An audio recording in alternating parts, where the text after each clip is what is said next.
Hi, if you found this, you may be a part of my collective. Welcome to today's morning devotional. Today I'll be talking about the Hermit card of Tarot. The Hermit deals with soul surfing. What I mean is that in today's world, especially where we exist in two places at once, online and offline, there are two kinds of real life. The life that we can show to the people online and the lives that we don't show anyone online, our personal practice. That is where the Hermit comes in. There is not enough of that behind the scenes real aspect being developed. So we have had to be our own light to see what life looks like when we're not packaging it to be consumed online. The Hermit, especially this one in a bot being hounded by entities, represents one who has found a path even in the unlikeliest places. One who has found something that they can trust, something that leads them. You are the light, you can follow. I am the light, I can follow. I started a spiritual devotional practice a while back. I'm not a part of any religion. So what I do in my devotional practice is I spend time with myself. I ask myself what I want from the day. And I organize a rough framework of how I can approximate my purpose each and every day. This practice has become something that I look forward to. Not because my life is getting better, but because whatever happens, at the end of the day, I have someone to tell, and that someone is myself. I am accountable to myself. That's when I realized it's not about who or what you believe in or what you're praying to. It's about presence, seeing the fullness of what it is to be human, the high highs and the low lows, and just noting them and acknowledging them all as part of the journey. That is something we need because even though there's never been this many of us, the world has never been this full. It's also never been this empty. We are scattered. We don't have community. We are alone. We've always been alone together, but that is especially highlighted now because of the need to perform. Because of what I've mentioned, we exist in two places. So at the end of the day, we don't know who we are. We need this guidance, and we need it to come from within, where we are not performing, where we're just being our authentic selves. The Hermit is card number 9, and in numerology, life path number 9 is the humanitarian. You have great compassion and idealism. You are a utopian and will spend your life trying to realize some aspect of your utopian dream, sacrificing money, time, and energy for a better world. You bring beauty to your surroundings.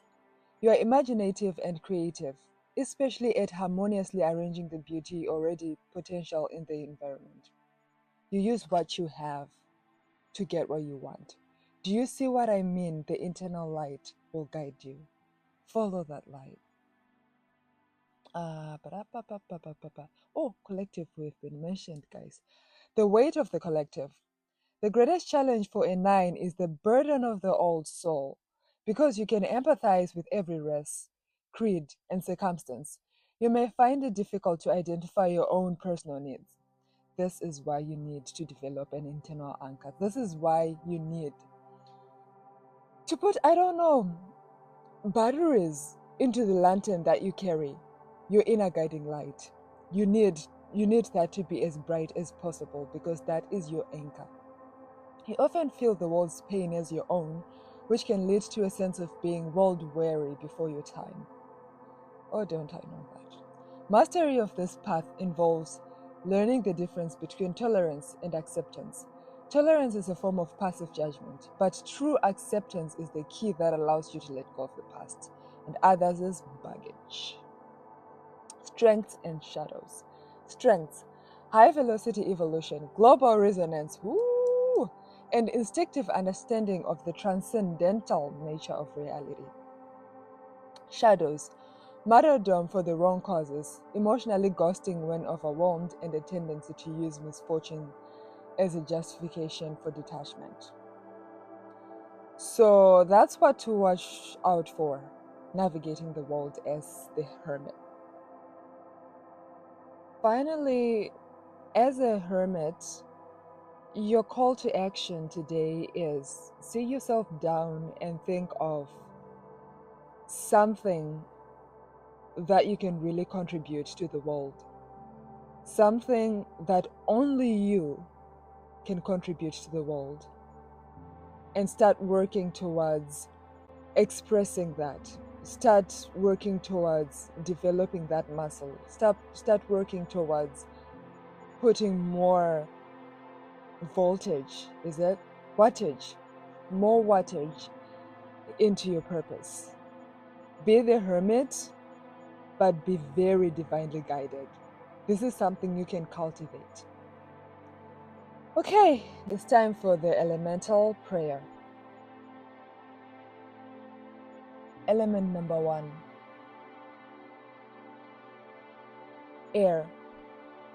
I create as I think. I say that we are surrounded by the potential for knowledge.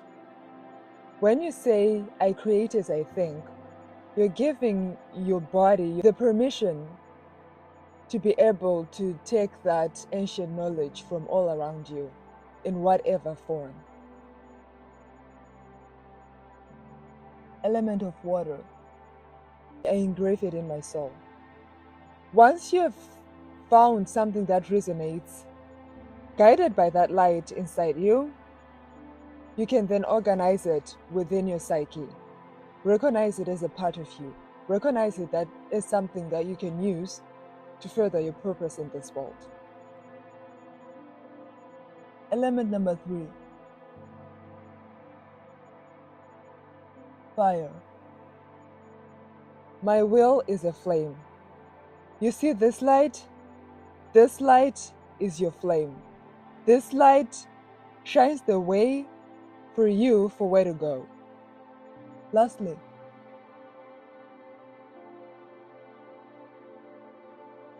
earth. I make it real in the universe. I engrave it in the sense of time. Once you have found an idea, you have acknowledged it as one of your own, as something that will help you to get somewhere in this life, taken sufficient actions towards making it true, it will then come true.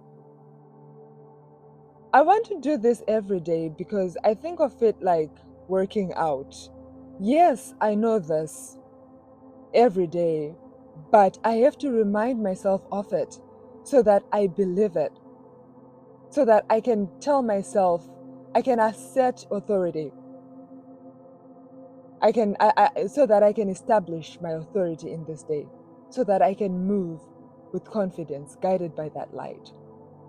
So that's the reason why I repeat this practice every day, so that my body, my subconscious, knows that we're in this world together, co-creating.